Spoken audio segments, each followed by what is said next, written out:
Hello and welcome to Stand-Up World 77. This will be the most important episode of a podcast you ever watch in your life. I promise you, you will be telling your grandkids about this one day. I saw and watched and listened to episode 77 of Stand-Up World. Nah, I'm kidding. It's just another episode. It's nothing. Not a big deal, but we're going to have fun. Please welcome the producer of the show, the wonderful, very special Kaylee Zellick. Hello, Mike Binder. How are you, Kaylee? You look good today. Thank you. The lighting's nice. Yeah, well, you look sober is what I mean. No, I'm just kidding. No, you're good and sober. You look good. Thank you. You feel good? I'm doing okay. Yeah? Yeah, doing my best. All right, good. We have a great show. We have a woman who's very horny coming on the show today. She just wants it. I'm telling you. We have, all kidding aside, we have Brittany Schmitt, who has a great new special called Horny. And she's got some good jokes, I'll tell you. And I think she's great. We loved it, right? Yeah. I loved her special. And she's a really strong comic. She's a friend of mine. And I'm really glad she's here. And we're going to be talking about her special. And we're going to be talking about her fishing trip with her dad up in Canada, where I spent a lot of my life up in Algonquin Park. And I will tell you folks up front, I'm going to brain fart about the name of a buddy of mine, Harlan Williams. So just so you know up front, when I'm brain farting and I can't remember my buddy's name, it's Harlan Williams, who's from Huntsville, Canada. Let's get going, should we? Let's do it. Brittany Schmitt! Are we ready? Yeah, I did my one job. I hit record. Okay. Brittany Schmitt. Hello. How are you? I'm good. I'm alive. I'm here. You're alive? You're on the eve of your fishing trip with your dad? Yes. Well, I go to New York first to do press for this special, and then I go straight to Canada to go into the wilderness. Where in Canada are you going? We go to Upper Ontario. It's like this crazy trip where we drive into the wilderness. We put all of our stuff on four-wheelers. We go on the four-wheelers across like 6 miles. They put all of our stuff onto canoes. We canoe across 2 lakes, and then we set up camp on a place called Mac Lake. And it's no running water, no electricity, nothing. You just fish for your food for a week, and it's great. It's always the best week of my year. Oh, that's great. Is it near Algonquin Park? Yes. Yeah, I've spent a lot of time in my life in Algonquin Park. It's there. That's exactly where it is. I feel like we Wow. talked about this actually. Didn't you write a movie about it or something? Yeah. Yeah. Well, there you have it. Going up there. Yep. And I was raped by a bear up in Algonquin good. Park. So I have another special called Not Horny. Just Called like, bear rape. I'm done with everything. That bear drilled everything out of me. Yeah, now you know why we use bear mace to get men off of us. Yeah, that's right. But no, that's a beautiful area. Mm-hmm. You know who's from that area? Who? Damn it. I'm having a brain fart. He was on the podcast. He's Hiram. No, I can't believe I'm forgetting his name. I know him so well. That's all right. Dave Landau? He's a comedian. No, I'm gonna have to edit this out. But It's okay. but that's a great area. Yeah. It really is. It is. I do this. I can't remember a guy's name because it's age. You can't remember a guy's name. And you can't remember it, or you can't, and I can't remember even the name of a brain. The. It's okay. I've done it. I've been there. I do this all the time, and I think I can't decide because I'm like, am I old enough to have like old age brain farts, or is it just because I took Xanax for fucking 5 years and I have like a Xanax hole in my head? Like I don't know. Yeah. I don't know where all the facts just trickle into, but they leave. It's really sad. Yeah. And and then you just like 10 minutes later you go, oh my God, Yeah. Brian, his name is Brian, and you're pounding the steering wheel. Yeah. You'll think And of it then in you 10 minutes. realize you Ubered there and you don't even know whose steering wheel you're pounding. It's just so sad. But Yeah. I'm gonna Don't beat well, yourself you're gonna up laugh. too early. You're gonna laugh when I tell you what it is, who he is. But that's such a beautiful area, and I actually still have a boat up there. Oh, really?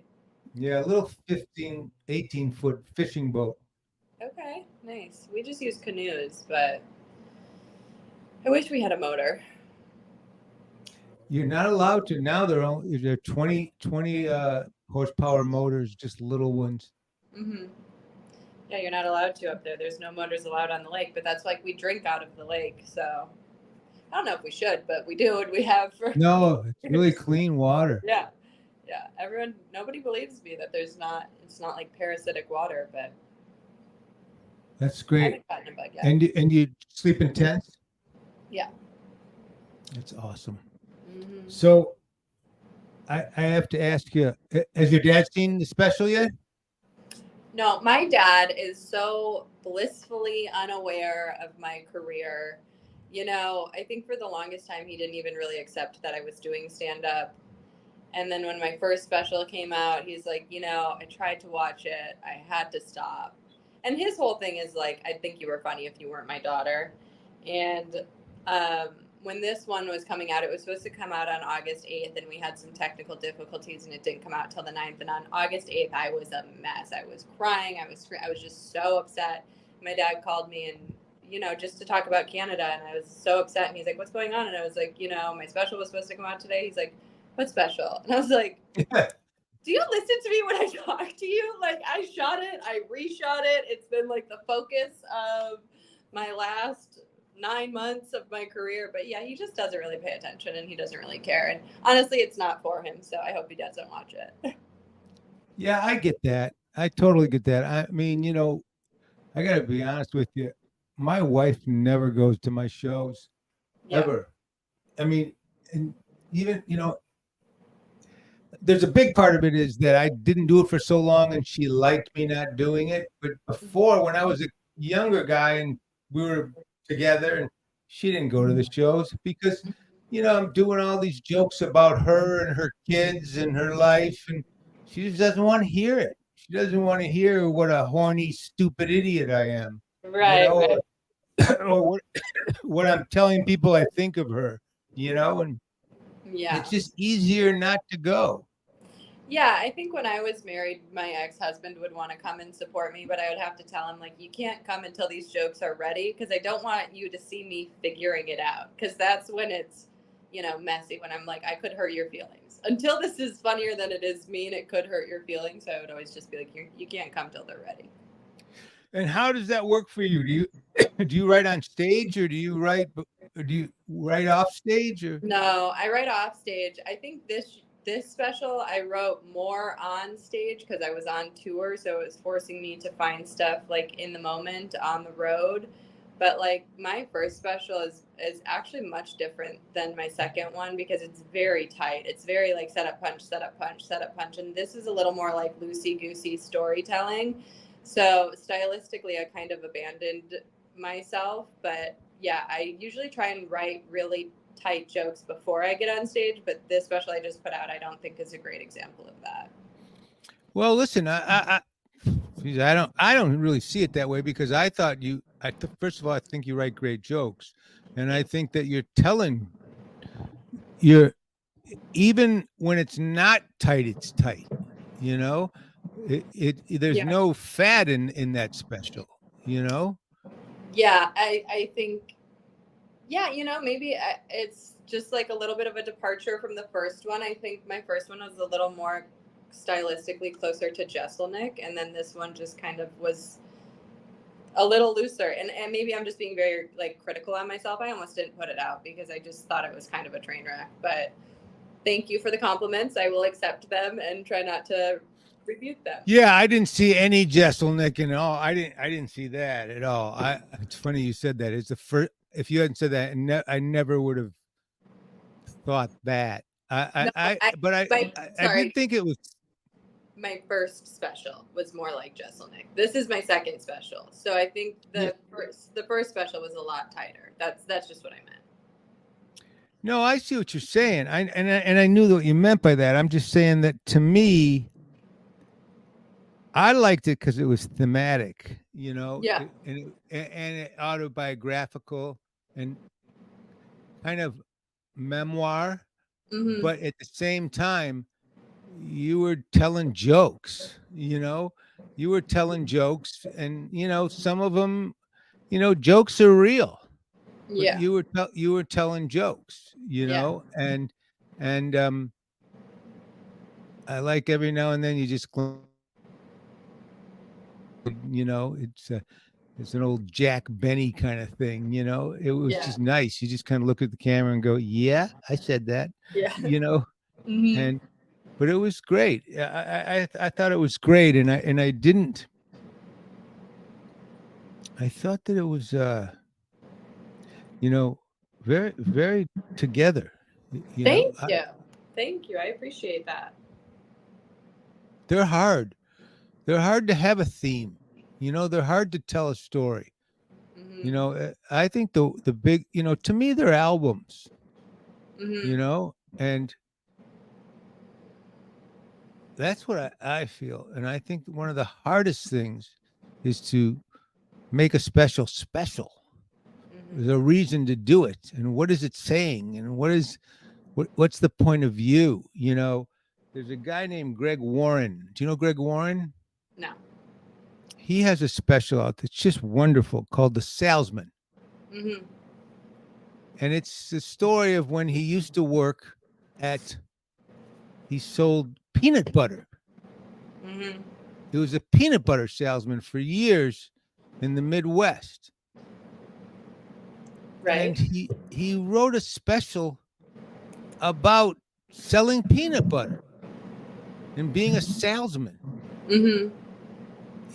And it makes you realize that in the end, it has to kind of congeal. It has to kind of come together. When when I worked on Paper Tiger, Bill Burr's special at the Royal Albert Hall, which I think is one of his best specials. Yeah, Paper Tiger's unbelievable. But he had about an hour and 40 minutes. And he brought it down to an hour that all kind of stayed in one theme. But he had another 40 minutes that was brilliant of other stuff. Mm-hmm. But it was in another theme. I mean, the guy's so good. It just but it was when he put it all together in that one theme, it made it bigger. It made the special bigger.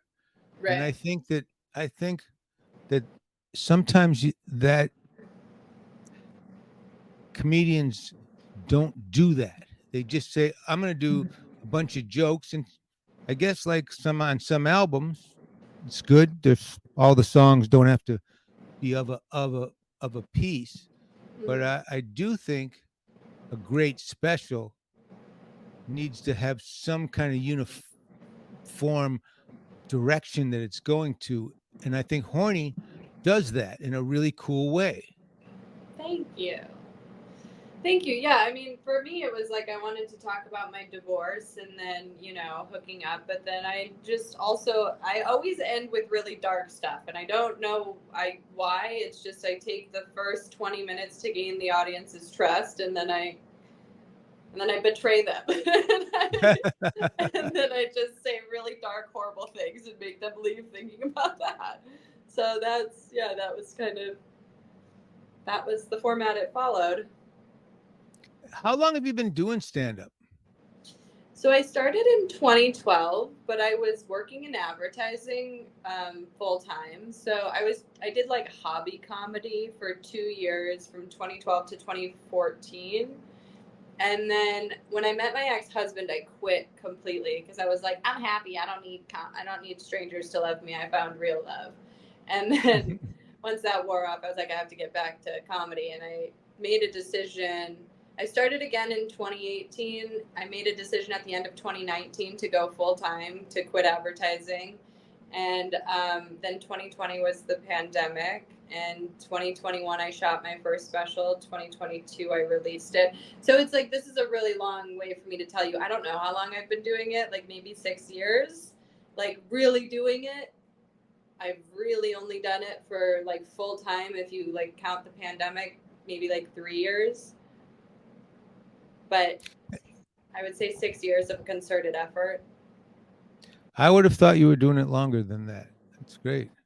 Thanks. Yeah, I mean, like on the clock, it's like I started in 2012, you know, but it's like I definitely was not doing it in any real capacity. I did like 1 or 2 shows a month for 2 years, which is, you know, if you ask anyone who's a comic, that's not being a comic. That's just a hobby. So That's right.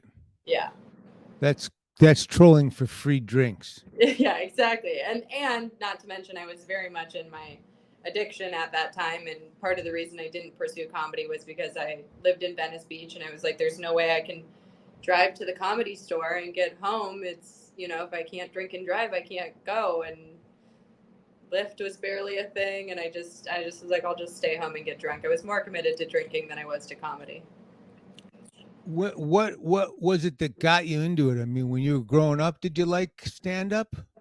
No, I didn't even watch stand-up growing up. I think the first time I saw any stand-up special was Dane Cook, because he was just so big. And I remember like everyone in my high school started watching him, and I was like, what is this? And I really liked it. And I liked him so much that I bought another DVD, which was Dave Attell's Insomniac Tour. And Greg Giraldo was on that. And I was like, what is this? Like, what that guy is doing is really special, because I just thought it was so smart and meaty, and I just loved the way that he performed. But I never was like, I could do that. Like, I didn't have the delusion to think I was capable of it. And the way I got into stand-up was when I got my DUI. So I got a DUI in Arizona, which is a no-tolerance state. So I had to go to jail for 30 days. But I was on a work release program where I could get out to go to work. So I was working at an ad agency. And the guy sitting across from me at the ad agency was this guy named Tamer Katan. He's a comedian. And he was quitting advertising to get into comedy. And I would talk to him about like how I was depressed, and, you know, the DUI really kind of fucked me up. And he's like, I told him I needed therapy, and he's like, you should try comedy because it's like therapy, but it's cheaper. And I was like, I could never do comedy. And he recommended to me a comedy writing teacher that was in Venice. Like, if everything didn't line up perfectly, I wouldn't have done it, because I didn't have a car. I had no money. I couldn't drive. I was, you know, still a pretty defiant alcoholic. And he ended up quitting the ad agency and would call me every day and be like, did you call Jerry Katzman yet to take his class? And I was like, no. And I literally just called the guy because I wanted this other guy to stop calling me about it. And I ended up finding the money to take the class. And it was like a 3-month, like very intense class where it teaches you kind of how to write a joke. And then at the end of it, you have a 5 to 7 minute set. And the showcase is a show. And the first time I did comedy, it was probably the most powerful night of my life, because it was kind of just like, oh, this is what I was born to do. Like, where was it? Where was the, like, when you say a showcase? Was it? It was at like the Ha-Ha. It was at the Ha-Ha. Oh yeah. Yeah.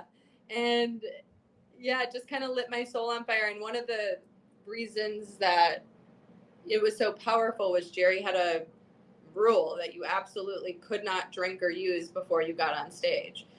And he's like, anytime you're writing, anytime you're in class, anytime you're in groups, you cannot be drinking. And I took that really seriously. And it was probably the only thing that made me stop drinking for any substantial amount of time.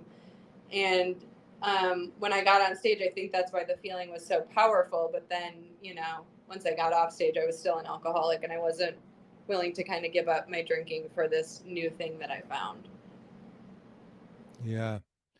I actually, when I was a young guy and I was first getting into stand up, I found I needed to drink more after I got off stage, even if I did good. When I did good, that's when I really needed to drink. Yeah, I mean, it's a party, you know. That's the thing that was hard for me, is once I got out of this class and there wasn't the rule that I couldn't drink.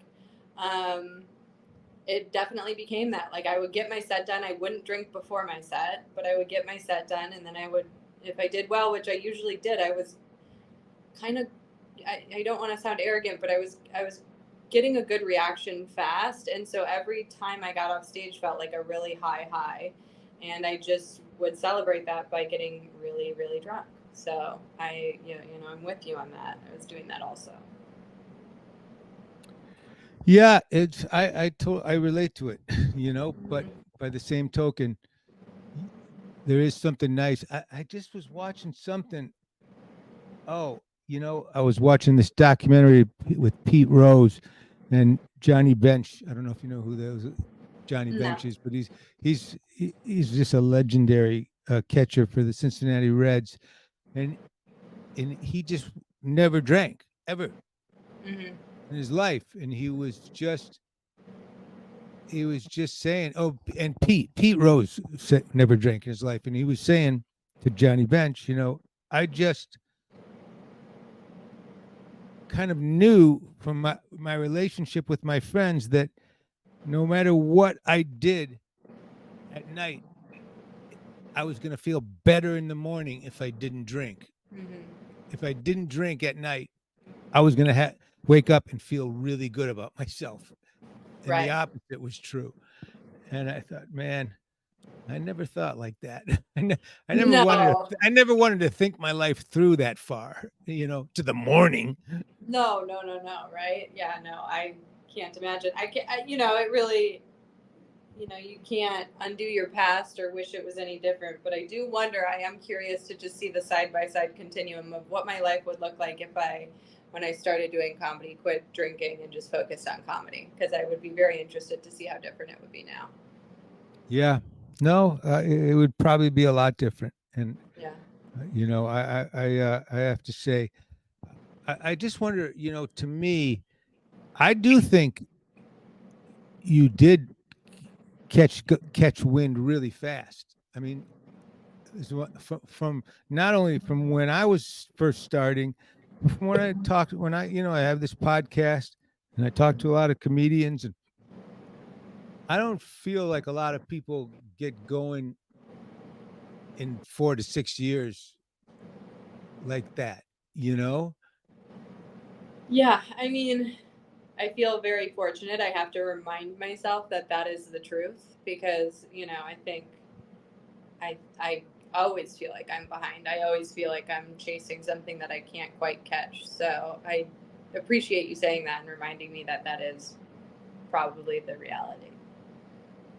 And do you now that you've done this special, do you have to shit can all this material? Yeah, and I want to because I'm not proud of this material. I don't think it's great. Like I think what this special did for me was it really motivated me to write better again. I had, I was on the heels of a divorce. I had a really crazy year in 2023.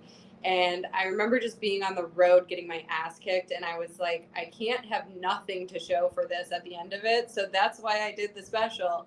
And I shot it once in Austin and I didn't love it. And then I shot it again and I still didn't love it. And I was like, oh, it wasn't the location. It wasn't the audience. It's the jokes. So it's nice to like put this behind me and now be like more motivated. I'm in a writing class again, working on new jokes. I'm like very motivated to get a new, 45 minutes to an hour going. And what didn't you like about it? Because is it what did you not like the risque element of it? Yeah, I think, listen, I talk about sex. I'm not afraid to talk about sex. I think there's like, the cliche that it's all that women comedians talk about is sex. But if I'm talking about sex, I want to do it in a way that's smart and eviscerative and has a unique perspective. And I feel like this just lacked. It wasn't like, I felt like the jokes just kind of petered off at the end. I really wanted there to be stronger punchlines. And I just feel like some of it, and by some of it, I mean probably like 10 minutes of it, is just swill. I just think it's just kind of whatever. Like, yeah, it was my experience. I thought it was funny at the time, but I just don't think I did it justice and wrote it well enough. Well, listen, that's interesting, and I totally hear what you're saying. I think that's also part of the journey, and Mhm. that's you know that's why it takes 20 years to be a great comedian. I Right. really think that because, but I also don't think you ever get to that place where you go, okay, that stuff's great. Right. That last 45 minutes. Yeah. I can tell you that Burr, who, you know, I think he's one of the best ever. 100% genius. Yeah. Okay. Okay. You know, I don't think that he, after Paper Tiger, was like, oh man, I'm never going to do anything. He was already on to the next one, the Red Rocks one, which I thought was great too. He didn't think it was as good, you know? And I think Chappelle's the same way, I just had David Tell on here, and he was saying the same thing about, which I loved his special, you know. Yeah. Yeah, but I think that, And I think you have to be that way in some way. But I know what you're saying. I do know what you're saying. But you also picked a really tough subject for a woman comic, yeah. and you headed right on to it, into it, and that's what I said. You had a theme, and you went for it. You went for it, and it made me laugh. And you called it horny. I mean, you didn't shy away from it, Right. you know. Well, it And was supposed to be originally the title was supposed to be Horny, and then like in small letters, like for the sweet release of death. Um, but another comic told me that she had a special called Horny for Death, so I like the week before had to change the special name and just call it Horny, which I do think served it well because it is just a lot. There's a lot of talk about sex. yeah, and I think horny for the sweet release of death is, let her do that. I Yeah. mean, you're a comic, Yeah. and I think sometimes you have to just kind of lean into what you're doing. Yeah. That's just my opinion, Right. Yeah. and I do think it's okay to second guess ourselves. Yeah. I I think. do. I do. But I do. I'm telling you, I'm sitting out of it. That material's better than that, than you're making it out to be. And and it's tough to do something on point like that. Like I say, a theme that, and put something together like you did. And and look, uh I think people are going to like it a lot, you I've know. honestly gotten a ton of really great feedback. I'm so overwhelmed. I told myself I would be happy if I got 10,000 views over the weekend. That was my thing. I was like, I was really expecting it to just not not do well because I don't like it. I don't love it. But another artist told me the art is not for you. He's like, you make the thing and then everyone else gets to decide if they like it or not. He's like, but don't put your stank on this thing before you put it out in the world. So That's what I think. yeah, so I think I had my own, very negative self-talk and stank all over it, and it got like 120,000 views in 3 days. So That's pretty incredible. yeah, I'm And very. I think it's going to grow from there. I hope so. I hope people like it because it was an incredibly difficult piece of art to make. It was such a different experience, Mike. It was night and day from the first special. Like the first special, I went in, I had the support of my friends and my husband at the time. I shot we got it in the first take. I got off stage being like, it's done. That was great. We don't even need to do the second show. We did the second show anyway. And it was such a great feeling. The edits were minimal. The second one was just tough from top to bottom and really difficult experience, and I wish it wasn't. I was hoping it was going to be a lot more like the first one, but it taught me a lot, so I feel like I grew as a creative and a person. Who directed it? Who was that guy? Luke Lashley he runs a production company in Austin called Bring Lights and Sound, and they did my first special, and they basically do because I said I came from advertising. He's from the advertising world. So he's usually doing like Amex commercials and Apple commercials and like big budget major stuff. And then after the pandemic, I had a really small budget to shoot my first special, and they kind of raised their hand and they're like, we'll do it. And they made it look beautiful. And, you know, the second one I gave them more, and it looked equally as beautiful. But yeah, it's just a friend from the ad world. It's great. Yeah, no, I thought they did a great job, and I know that room really well. Yeah. And I thought they shot that room really well. Yeah. Yeah, they did a great job. I'm so lucky to have them in my corner to keep shooting these specials on the low. What was the? You said there were some technical difficulties in the last day. Yeah, so basically I was talking to George, the guy who's cutting up my clips for social media, and I was like, I want the ballpark joke to come out the day of the special. And he was like, what ballpark joke?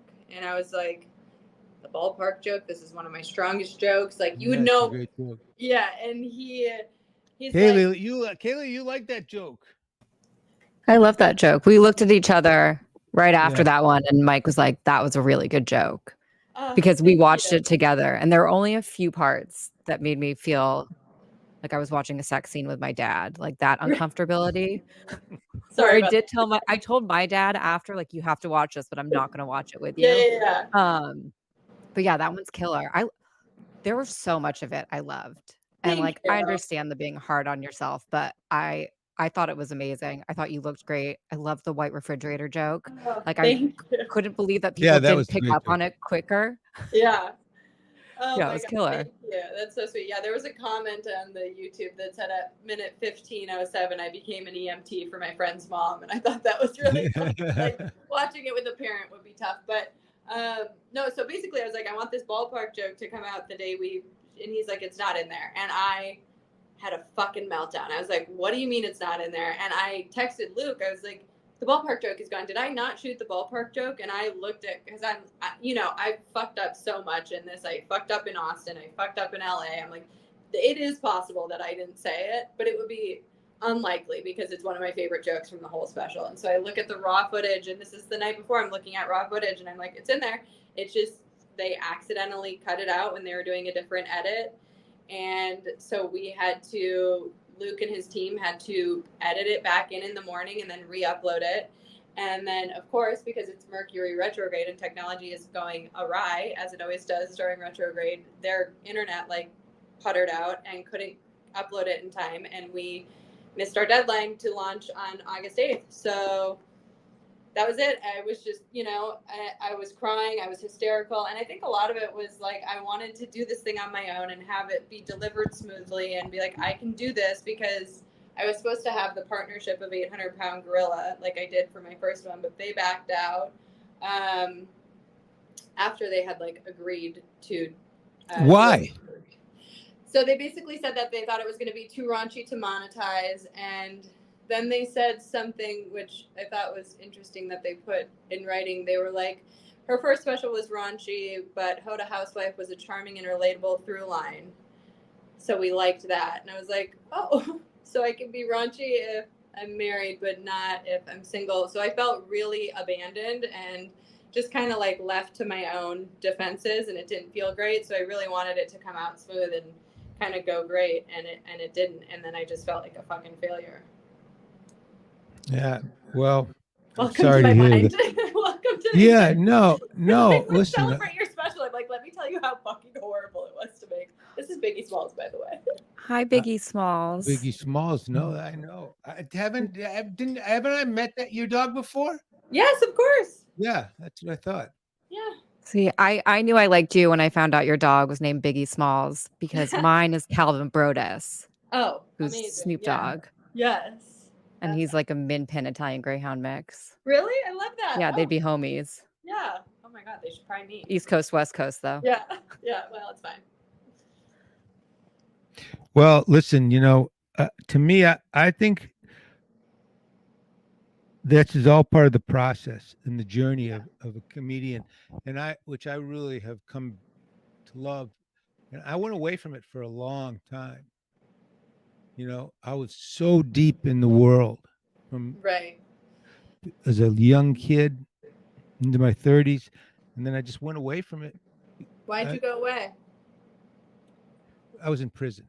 You have to, if you want to know the truth. No, I just because I started so young, and I just did so much, and I just started doing other things. I started making movies and Right. television, and I wrote a novel, and I was raising a family, Yeah. and I just didn't want to.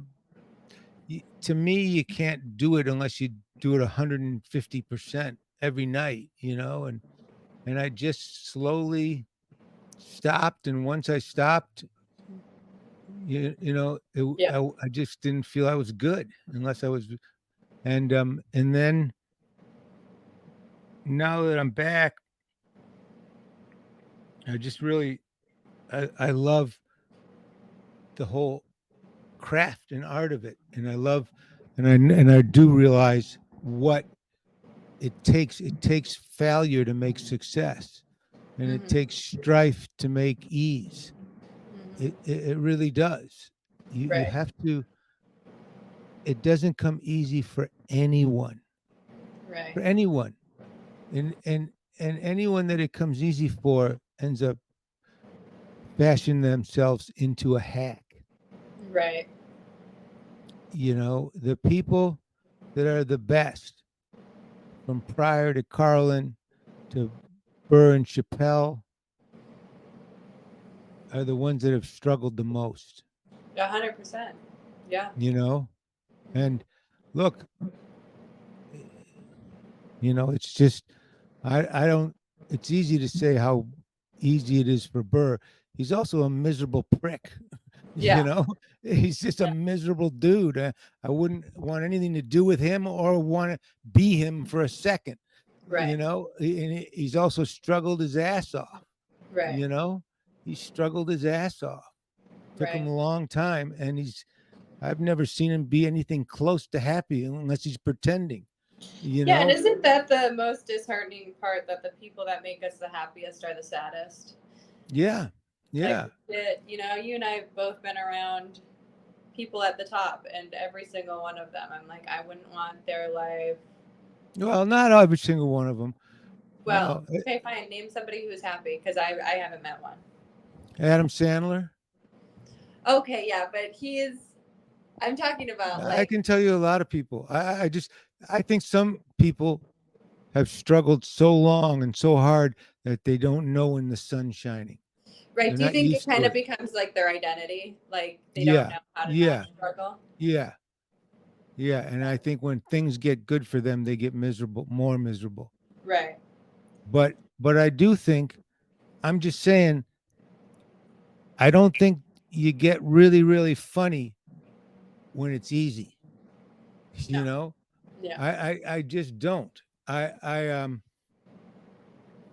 think, you know, even I just know, like, Jeff Ross right now has this one man show that he's doing, Hmm. and it's really interesting because he's talking about all the shit he's gone through in his life. And it's not that that's the funniest stuff, but it really tells you why he's so good at what he does. Hmm. That's so And interesting. I just started working on a one-woman show, because it's I'm great. like, I want to do something that's not comedy. Like, I feel like I always kind of have this urge to talk about my mom on stage, and it is such a tumultuous and hard thing for a lot of people to understand or metabolize or think is funny, where it feels like it belongs in a different format. So I'm starting to write that, and I'm really excited about it. I'm excited for the first time in a long time about a creative venture. Like, that feels really exciting to me. I like how much importance you put on the writing process. Yeah, I love writing. I mean, that's where it all started for me. I was a writer first, and I have the most joy in all of this for me is writing. Like, when I wrote my movie, that was the one of the happiest experiences of my life. When I wrote my book, that was the closest to God I ever felt. Like, when I'm writing, I feel like it's a portal. When I'm performing, that's just, for me, that's just this part two. That's less important. And do you put like X amount of time? Is there a time? Do you write in the morning or what? So when I'm consistently writing and working on a project, I usually start to write at like 9 a.m. and I go until I get hungry, and then I stop for the day and I eat and I walk, and that's kind of my process for writing. But right now, like between the one woman show and comedy, I'm spending about 4 to 5 hours a week writing comedy, and about the same with the one woman show. So it's not enough, but it's all I can do for now. I see. And when you like write a bit, you do you write it word for word, take it on stage, or do you? I try to write it word for word and take it on stage. I do premise writing, so where I'll take like a topic, and this is very old school, like by the book. I just take a topic, say like, getting divorced or whatever, and then I do what's hard about it, what's weird about it, what bugs me about it, what's scary about it, and I'll write all the premises out and figure out where I have act outs and things to say based off those premises. So I do That's like very interesting. formulaic stand-up writing. Yeah, for me, I mean, I can mess around on stage and make things a little better, come up with ideas, but I've always been I've learned so much through writing through my fingers, that sometimes like when I do have an idea and I'm driving around and I think of it, and then when I actually write it out word for word, I find like a road, an avenue off that road that I didn't even know was there, that just my fingers just take me there. So Yeah. I think a lot of comedians are afraid to actually sit down and write, and there's something romantic about, I write on stage, and listen, it works for a lot of people, but I think there's something to be said about writing and then rewriting, and then okay, you take it on stage and this is kind of working, but how do I fix this? Why isn't it banging? Right. Yeah, I think also if you force yourself to sit down and write, it can be 10 or 100 horrible, shitty, awful jokes, and then that one will just come to you, and that's like, for me, that's connecting with something bigger than myself, and it's writing through me. But you kind of have to clear the rubble by just like getting your own thoughts out. And let me ask you about one other thing, and I'll let you go. You mentioned the ha-ha. Yeah. And I've never been there yet, but I have, when I started, I was lucky. I was made a regular at the Comedy Store the very first night I ever went up. Oh, wow. Okay. But it was a different time, just to be honest, Yeah. I mean, Mitzi was there. She was running the place. She was the manager of the club. And she said, you can play here and you can work here. And then she made me a doorman. So, and then I was a regular at the Improv. But there were a lot of little clubs around town. Vanilla Fudge, I believe one was called, and this and that. But I didn't really have to run around town. I was very lucky between the Comedy Store and the Improv and just other things. And I was young, and I was very lucky. I got to say, I got very lucky early on. But there were other clubs, and we played them. But now I know, now when I'm back, I'm not as lucky. Sometimes like I played the Bourbon Room. I love the Bourbon Room, and I love the Roosevelt, and even back then we would go out to the Ice House. But like, do you have to go out to other rooms, or did you go out when you were starting? And what's that like? So I also feel pretty fortunate that I got lucky early, not in the same way, but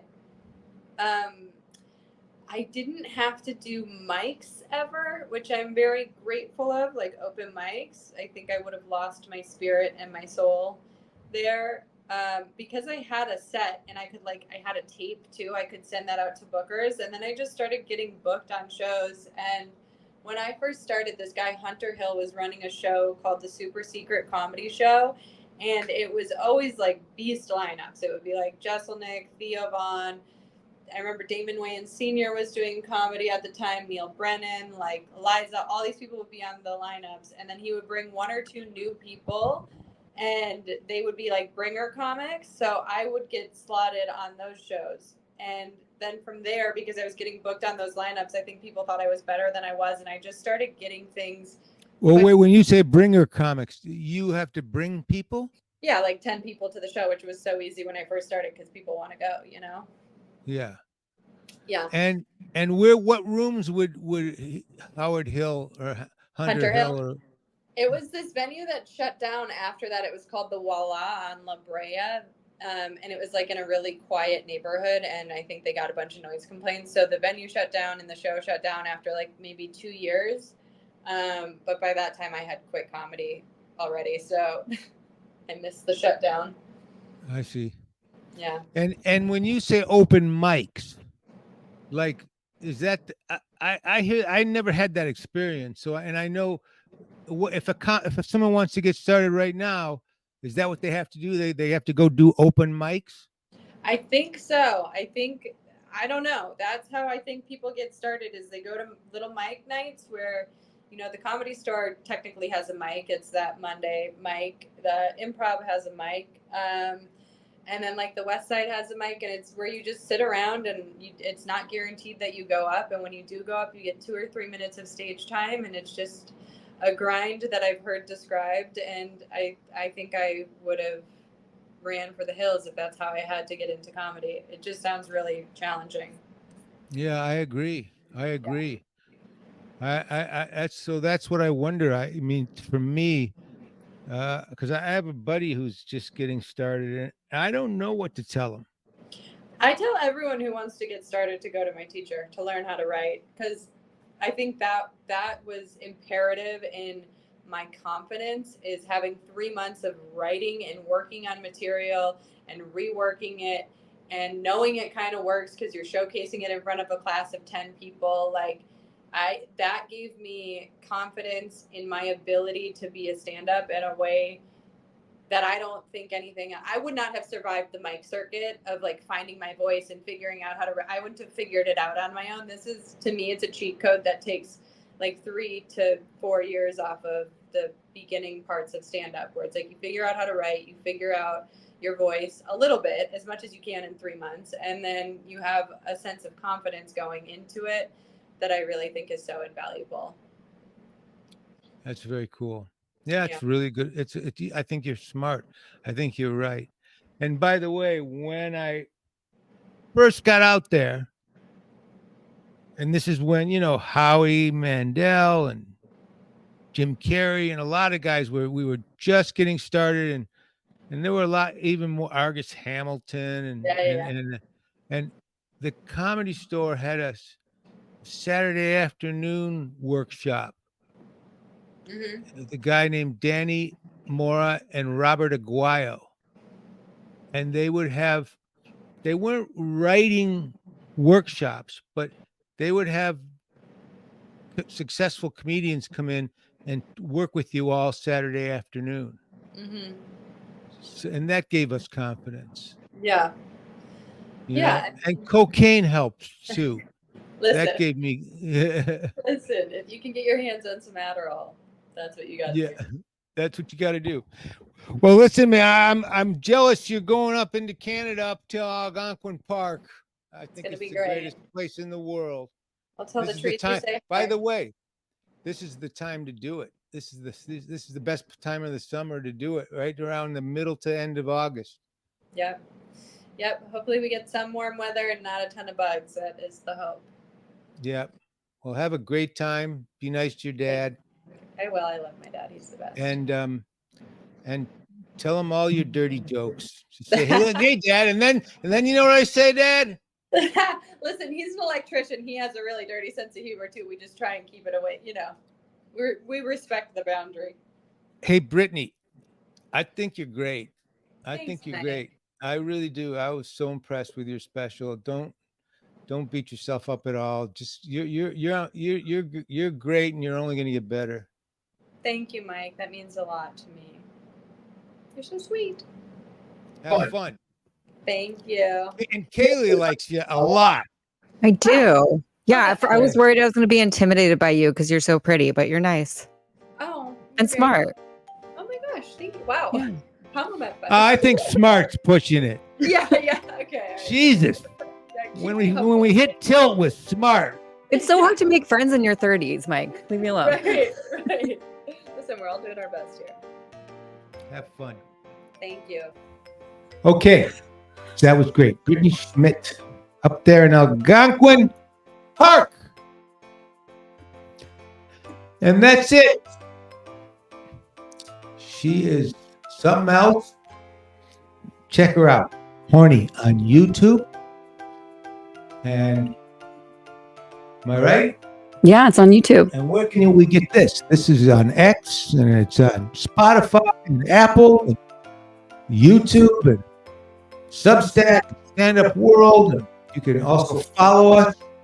And there's a weekly newsletter, of course, that we have, which is really fantastic. Do you have the link up to our newsletter, Keely? Do. It's standupworld.com. You can sign up on there. You can sign up for our weekly newsletter and get, if you're a fan of comedy, if you want to be into comedy, if you want to learn about comedy, that's the place to get our newsletter. We won't spam you, I promise. StandUpWorld.com. Just go there and sign up. And that's it. We're at the Laugh Factory Monday night. Go to Laugh Factory website and find out about our shows. We have some great shows coming up. And there's not a lot more I can tell you. So have a great weekend. Love you.